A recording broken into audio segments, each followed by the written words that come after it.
Hello, everybody. Welcome to the Fans POV. This is a wrap-up show after a very long and exhausting weekend that is Anime Next. It's your host Ricardo here with my guest and the first timer, Mike.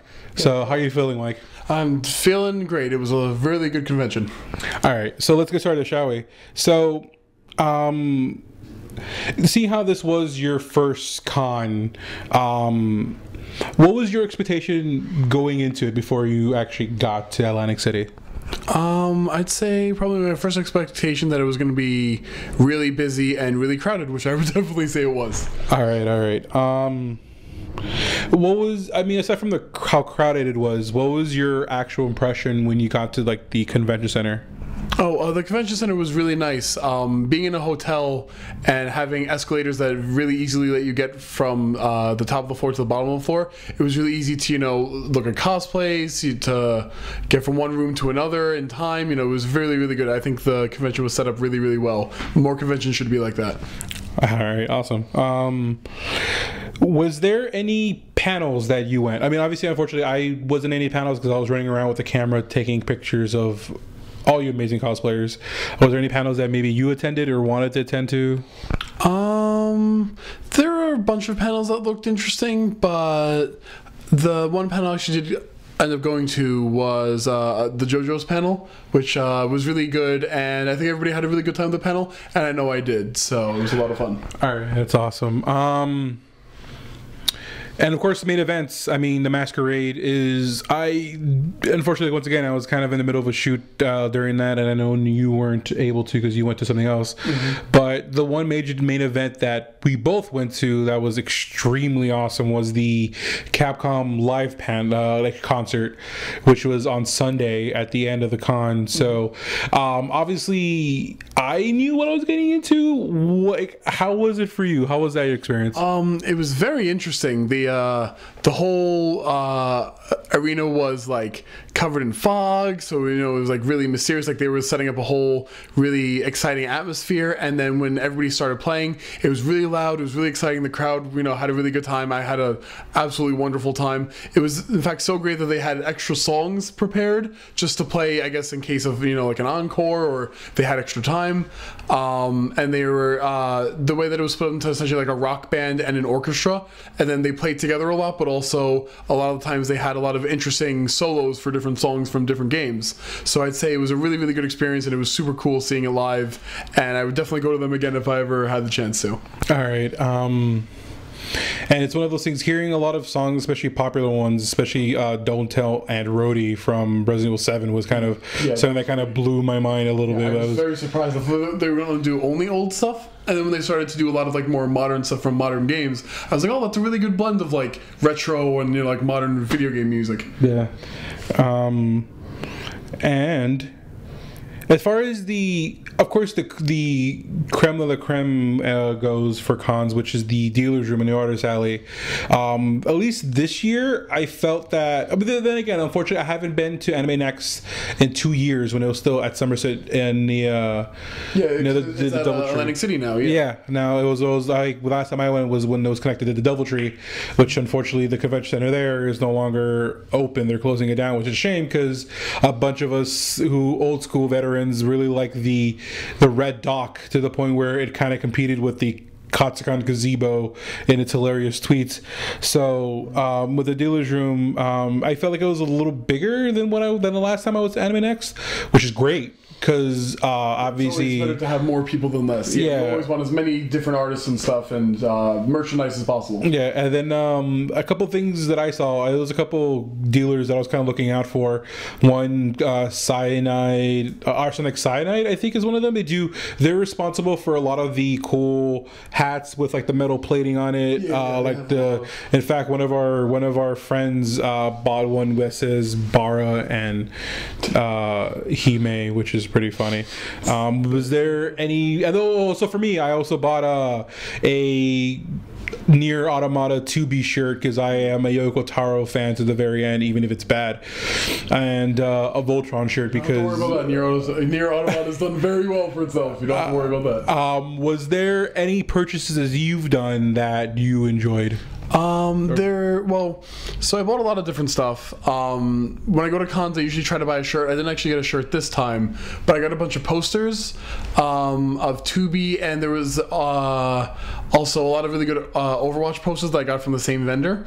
But something that really stood out to me is that the vendor had artwork. Essentially, they're almost on like flag cloth. Like, it's hard to describe, but it's like a very interesting fabric. But like the way you can set it up is you can have it, like hanging from the different the metal hooks that you can hang it from. So I thought that was really cool. I always try to look out for stuff that's I've either never seen before, or that really stands out to me. Just like also at the convention, there was a lady, she sells I think it's all original artwork on metal plates. She gets them custom made. I spoke to her briefly about it, because there's people at Comic-Con that also do the metal plate, like either video game characters or anime characters. So, and she says she knows those people, they know each other.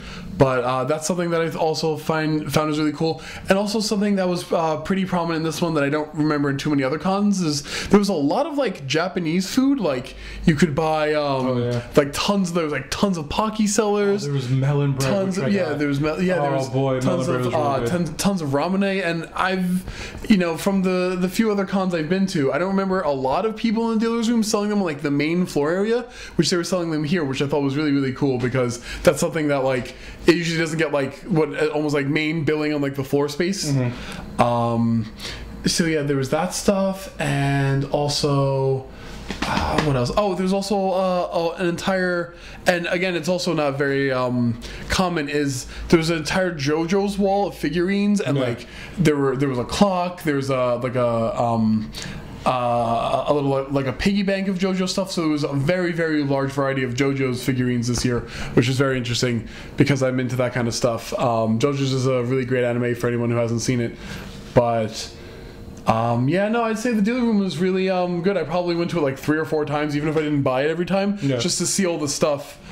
Because the first day that it was open, I don't even think all the vendors were fully set up. So then when I came back in there, I saw even more stuff. So yeah, the dealer's room was really good. I'd say it was probably the best one I've been to so far. All right. The next one is obviously the cosplays of Animex, which obviously makes up a large amount of the convention. Would you say there was a specific trend to the type of cosplays that you've seen that weekend? From the other conventions I've been to, there were a lot less Homestucks and Attack on Titan cosplay than a lot of other conventions, and I'd say it was actually really, really balanced. It was pretty even. I didn't really notice any one particular like series or genre or anything really stood out that much. There were a lot of really, really good ones. One I really liked, there was a Metal Man with like the metal blades, like a full super full costume. That was really good. There was an Armika that I thought was really good. She looked really, really good in her cosplay. But yeah, there were a lot of there were so many. There was from Lazy Town, Robbie Rotten. Yeah, Robbie Rotten. Yeah, that was funny. Really he even looked like Robbie Rotten a little bit, so I thought that was like it's like he was born to cosplay the role. But yeah, there was a lot of really good cosplay. From especially at Comic-Con, they usually have like 1 or 2 people in like super like giant mech suits almost, and there wasn't any of like the super cumbersome really big cosplay that usually look really, really impressive. But I'm always like, I hope they can get out of the convention safe. Well, yeah, because it's the convention as big as the Atlantic City Convention Center is. I feel like having that one might be a little too much. Yeah, I don't know how they would get in. Like, it's they'd have to like come in parts. Oh, there was also when we were going in one of the days, there was a Porygon. I had never seen anybody cosplay Porygon before. It was like a 2-person like outfit suit thing. I thought that was really cute. All right. Actually, if I had to say, there was a trend. I mean, given the fact that the popularity of Pokemon Sun and Moon, there was a lot of Pokemon of Team Skull. Yeah, there were a bunch of Guzmas and Skullgrunts, but I guess I wasn't that surprised by it because usually if you're going to want to do, you're not going to be like the one person. And then but yeah, no, and I did see some good Guzmas and main characters from Sun and Moon. Yeah, and then the other trend I've been seeing, but then again, it's also because due to the popularity, was a lot of near Automata. I saw a lot of Tubies. There were a lot of Tubies. Yeah, I think there was a guy Tubi, which is great. No, which is good. 90% sure was a guy, but like it was one of those things where I didn't register in my brain until I had walked like 10 feet away, and then I did the double take. I was like, wait, I think that one was the guy. I was like, I just saw the one guy Tubi the whole time, so I thought that was funny. It was good though. It looked good. They all looked really good for the most part. I don't think any of them were like poorly done. I think all the Tubi cosplays were really good. And then I mean, my favorite, actually I'll have to kind of tie it up with two. There was a Balrog cosplayer who looked perfect in his Balrog. The guy was really good. And then there was because of the fact that I'm fighting game trash and I love fighting games, there was a Zaibatsu Jin cosplayer, which I think I took a picture of, which I think I'll upload onto a website. That was really, really good, and that kind of stuck with me throughout the weekend. So there was also the Ken and Eliza with their kid. That was really adorable. Yes, that was a Ken and Eliza from Street Fighter. They had a Mel.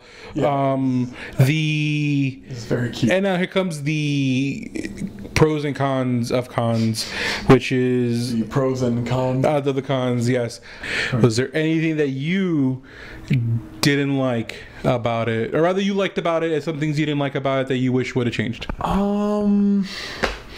For likes, honestly, I don't know. There were so many good things. A lot of the cosplay was really good. I liked. The panel I went to was really good. Even the game room was pretty expansive. There were a lot of different games from a lot of different genres.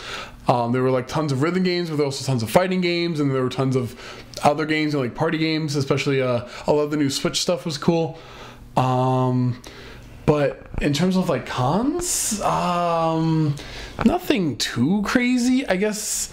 I mean, it's Atlantic City. I guess, having to pay for parking's a little frustrating. But other than that, nothing too crazy. I didn't have any like weird, like experience with people. Everybody seemed like really, like well behaved. Like the whole general public, everybody was really, like on point. I guess there wasn't nothing crazy happened at the con. I don't think that I'm aware of, at least.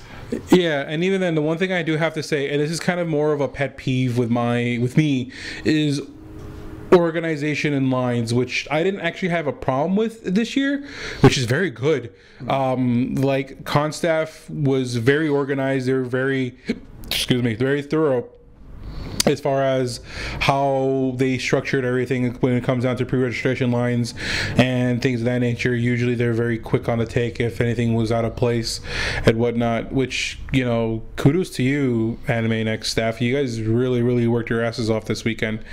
The one dislike, which once again, it's not really the convention's fault more than it is the location, is that once again, parking, having to pay was kind of a nightmare, but that has nothing to do with Anime Next. So at that point, I really don't really have a dislike. So out of 5 stars, how many stars would you give this convention? I'd probably give like a solid 4.5 stars easily. Probably the only reason it doesn't have 5 is just some like really small things that I don't really feel like are even the con's fault. But yeah, that's really I give like a 4.5 out of 5. That sounds about right. All right. I mean, for me, I guess I would actually give it a 4 out of 5 as well, just because of the fact that this is the one con I've been going to for years, and I genuinely have a good time every single time I go. Like, it's never usually anything that's bad has to do outside of the con's control, which is fair. So with that being said, at that point, I guess it'd be a solid 4 out of 5 for both of us. With that being said, would you be wanting to come back to this convention anytime soon? Yeah, no, I mean, next year, obviously. But yeah, no, I would definitely go back. The drive wasn't too bad, and yeah, I'd say overall, like everything, especially like the staff people at the convention, all the just the way the convention's structured, the way that it's like laid out, the way that all the panels are laid out, and also the guidebook app that's what it's called. Yeah, really guidebook was really, really useful. You could like set up your own schedule ahead of time and look at everything you could do in a day. So I felt like that was a super organized and helpful way to get through the convention. So I really like that too. Yeah, and of course, obviously, I will be coming back because that's my con I'm gonna go to. So with that. Of course, you could follow us on social media: Facebook, Instagram, Twitter, Tumblr, YouTube, under the Fans POV.